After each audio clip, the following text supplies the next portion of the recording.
la parole à Malika Chafi et Yann Gilg, pardon. Alors, il y a un court extrait vidéo qu'on va passer aussi en introduction, hein, qui dure 2 minutes 50 à peu près.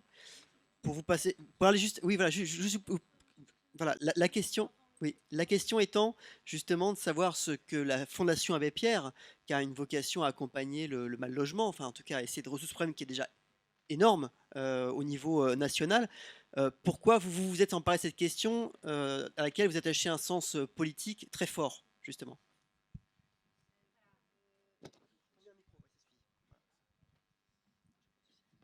On peut se demander de façon légitime pourquoi la Fondation Abbé Pierre, dont la vocation première est de lutter contre le mal logement, pourquoi la Fondation considère qu'il est très important de s'investir dans le soutien financier à des actions artistiques et culturelles dans les quartiers populaires et pas uniquement dans les zones rurales où aussi euh, on peut observer une grande précarité. Alors, la question du soutien à l'action culturelle est inscrite dans l'article 1er des statuts de la Fondation Abbé Pierre. Et ce n'est pas négligeable. Dès lors que habiter un quartier constitue une injustice en soi, pour moult raisons qu'on ne va pas développer là, alors la Fondation considère que c'est sa question. Je voudrais dire aussi que ces actions artistiques et culturelles, ces projets qui sont conduits dans les quartiers populaires ou dans les zones rurales, ont un coût qui n'est pas négligeable. On ne l'a pas abordé, ce n'est pas le sujet sûrement de la participation, mais je voudrais juste attirer l'attention sur le fait que c'est une question qui va se poser demain de manière très prégnante. Nous soutenons, ces 10 dernières années, nous avons soutenu 500 projets et nous sommes alertés aujourd'hui par un désengagement très clair. Et je voudrais dire à propos de notre fondateur, donc l'abbé Pierre, que le fait que nos financements proviennent de 300 000 donateurs et que la fondation soit marquée par la singularité de son fondateur, à savoir la singularité à la fois par l'homme, qui a été élu, qui a été personne préférée des Français, qui a été résistant, par l'homme et par son œuvre, puisqu'aujourd'hui, les communautés Emmaüs au national ou à l'international sont vivantes et que la fondation continue à exister. Ce que je veux dire par là, c'est que le fait que notre fondation soit marquée par ce donateur, ça nous donne une grande, par ce fondateur, pardon, ça fait qu'on a des donateurs et que on a une grande liberté pour soutenir des projets, à la fois une grande liberté et une très forte responsabilité. Alors, je vais essayer de faire une transition pour introduire la pastille que j'ai souhaité qu'on montre, parce que chaque projet, chacun des projets, on l'a vu là dans ce que vous nous dites, et puis dans le travail très singulier que mène le théâtre de la Poudrerie. Chaque action, pour nous, à la Fondation, est un cas d'école. Aucun ne ressemble à un autre. Et il est très difficile de dire, là, en quelques minutes, des effets qui sont des effets sur le long terme, même les expériences elles-mêmes, qui demandent, nous, chaque fois qu'on fait des projets, on n'est pas qu'un tiroir caisse, nous avons aussi une réflexion sur nos actions avec les partenaires qui sont les porteurs de projets, et aussi des sociologues, mais plutôt des ethnographes, des anthropologues, qui vont aller regarder de manière très précise, immédiatement et après coup, qu'est-ce que ça suscite, ces actions. Et donc, moi, j'ai choisi j'ai proposé, j'ai demandé à Yann, qui a eu la gentillesse d'accepter, de venir nous parler d'une action qui, pour moi, incarne bien ce que nous attendons des actions artistiques que nous soutenons, parce que ce que nous souhaiterions voir comme impact, comme effet, et le témoignage d'une personne qui a été dans les ateliers de théâtre, qui a participé, est une pastille qu'on avait utilisée à un colloque qu'on avait organisé nous-mêmes. Et il me semble qu'elle est très parlante sur ce que peuvent susciter ces actions qui ont l'air menées à bas bruit, en silence, qui ne sont pas anodines, qui demandent des dispositifs de travail extrêmement contraints, qui demandent des investissements et surtout des valeurs partagées, des engagements. Il me semble que ça peut nous aider à comprendre en entendant les concernés, enfin, les porteurs eux-mêmes. Je ne pourrais pas vous dire mieux que Yann comment il travaille. Voilà. Je sais pas On passe juste la petite vidéo qui dure 2 minutes 50 et après on passe la parole à Yann.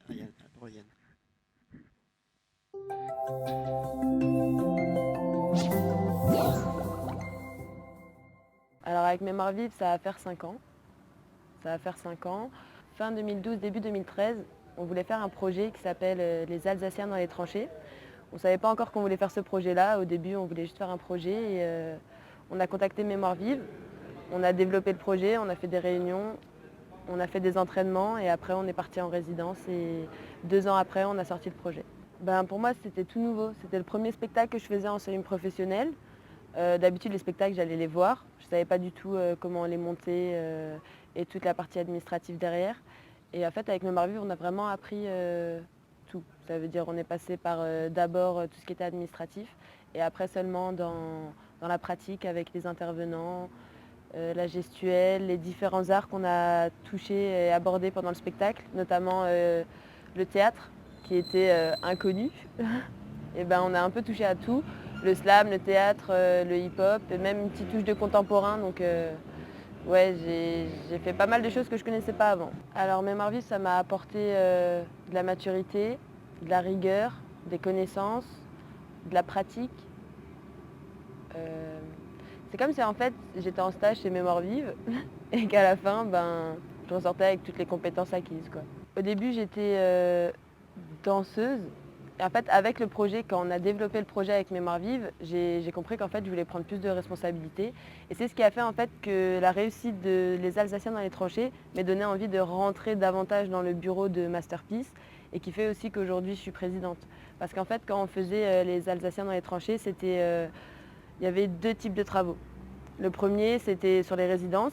Et entre les résidences, nous, on devait assurer le travail de répétition avec les jeunes et les autres qui étaient aussi dans le projet. Et du coup, c'est de là que est venu les cours de danse, des créations de projets, des responsabilités et vouloir faire bouger les choses. Alors, il y a eu quelques changements au niveau humain, au niveau comportement aussi. Avant, j'étais quelqu'un de plus entière, de plus froide, plus directe. Et en fait, le fait de travailler avec Mémoire Vive, j'ai trouvé comment le traduire, mais autrement qu'en agressant les autres. Et du coup, ça m'a apporté une façon de communiquer, une façon de me libérer. Maintenant, je suis plus maître de moi-même en fait, parce que j'arrive mieux à comprendre les émotions qui me touchent et j'arrive mieux à les exprimer autrement que dans l'instant direct.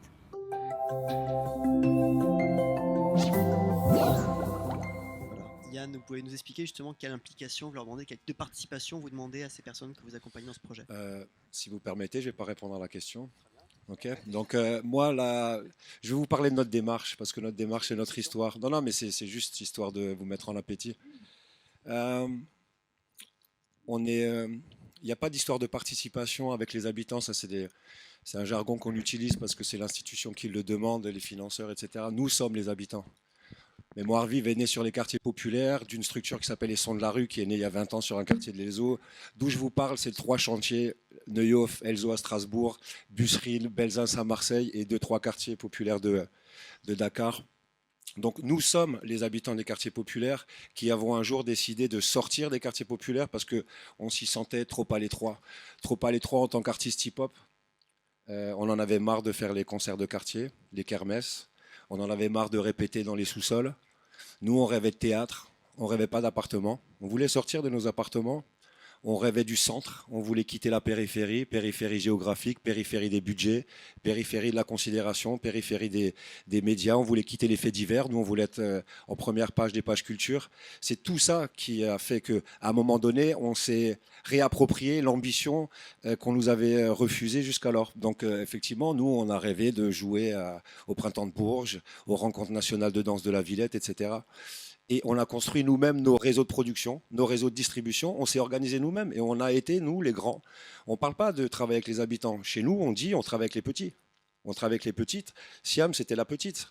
Il y a 5 ans, c'était la petite. Aujourd'hui, c'est la grande qui, quand elle discute avec moi, je lui demande comment ça se passe avec les petits. C'est-à-dire que c'est la question de la transmission, de la relève qu'on forme. Et nous, ce qui nous intéresse, c'est de créer des cadres politiques sur les quartiers, mesdames et messieurs. C'est-à-dire que exister, c'est exister politiquement. La création artistique, elle est vertueuse quand elle produit de la pensée et de la transformation sociale. Sinon, ça ne nous intéresse pas personnellement. Sinon, c'est faire du beau pour être la Libye d'un rappeur ou d'un MC au Grand Palais ou d'être, je ne sais pas moi, ce qu'on a fait, hein.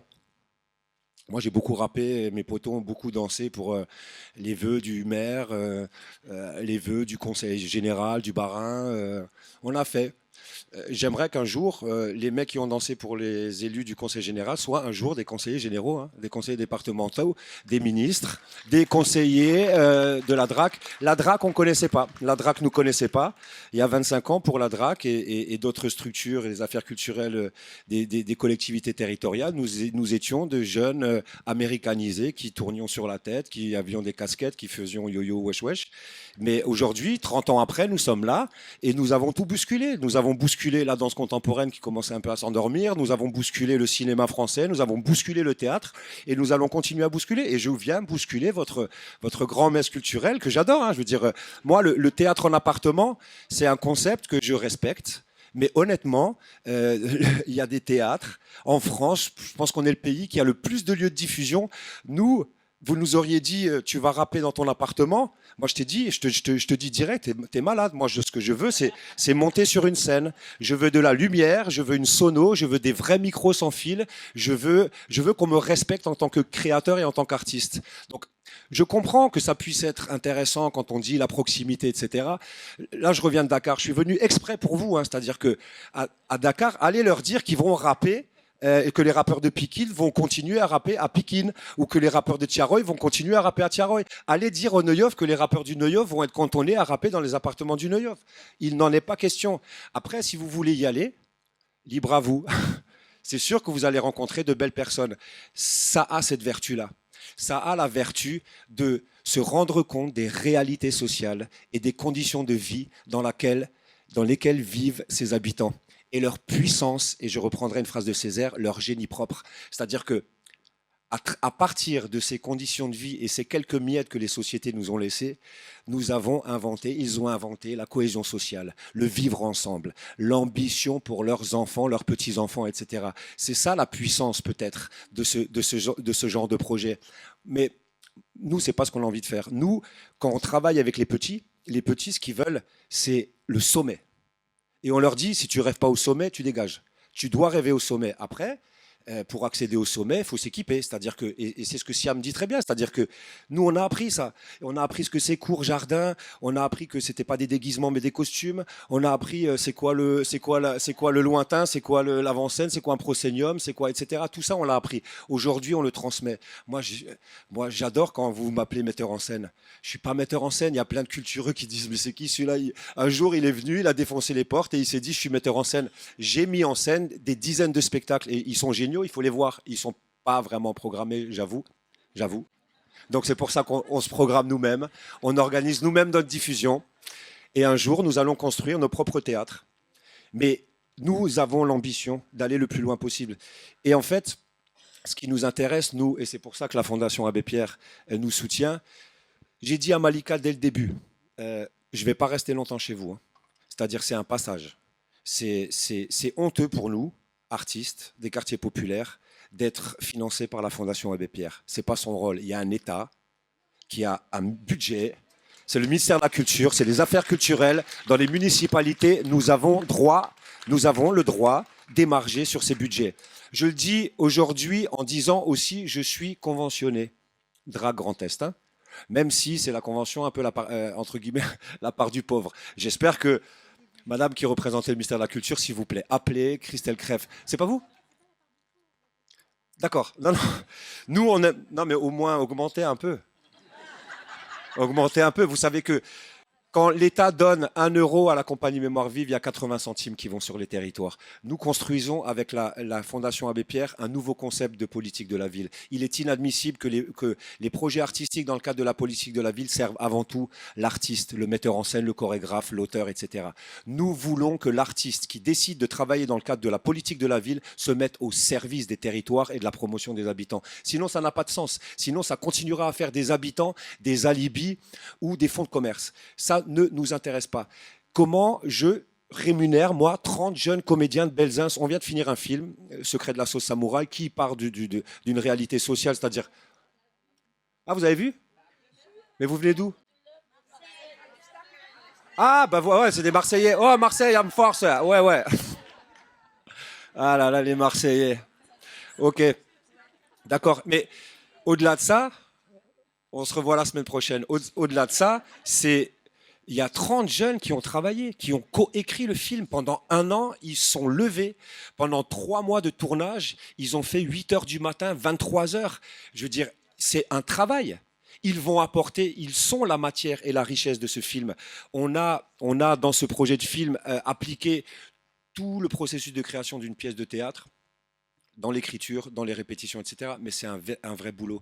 Et ça c'est inexplicable aux institutions qui financent dans le cadre de la politique de la ville. On ne peut pas leur dire... La DRAC ou les institutions vont dire ben non, ils ne sont pas professionnels, vous ne pouvez pas les rémunérer. Et même si on accepte de les rémunérer, enfin je veux dire, c'est des budgets qu'il faut multiplier par 10, par 15, par 20. Donc c'est grâce à les enveloppes de la Fondation Abbé Pierre qu'on a inventé des systèmes, j'appelle ça d'indemnisation, quoi. C'est-à-dire on les déclare comme artistes bénévoles et on leur file le défraiement qu'un artiste professionnel touche, c'est-à-dire les 18,40 € par repas, ce qui fait 18,40 fois 2.